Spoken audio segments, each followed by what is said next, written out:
Hey everyone, today we're diving into a full review of Zoho CRM, one of the most popular customer relationship management tools out there in 2025. Quick disclaimer before we start: this review is based on my personal opinion and research from Zoho's official site and other trusted sources.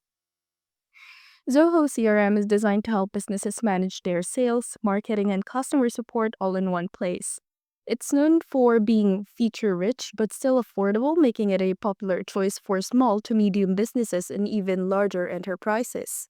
Pricing in 2025 starts with a free plan that's great for small teams, allowing up to 3 users with basic CRM features. Paid plans start at $14 per user per month for the standard plan, $23 for professional and $40 for enterprise, and $52 for the ultimate plan. The higher tiers unlock advanced features like AI-powered sales assistance, custom analytics, and enhanced automation.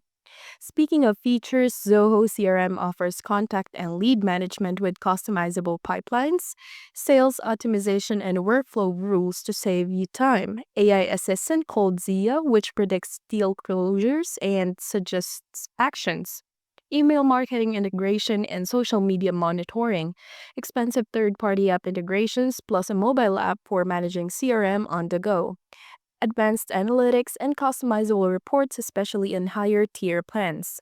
One standout is how customizable Zoho CRM is. You can tailor the interface, modules, and dashboards to your exact business needs.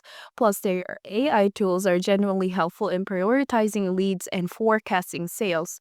That said, some users find the learning curve a bit steep, especially when setting up complex automations or integrations. And while Zoho's support has improved, it can sometimes be slow for basic plans. Zoho CRM is a powerful, scalable CRM solution that works well if you're looking for a customizable platform with strong automation and AI features, especially at a reasonable price. Just be prepared to spend some time setting it up right. Thanks for watching. If this review helped you, don't forget to like and subscribe for more honest tech reviews.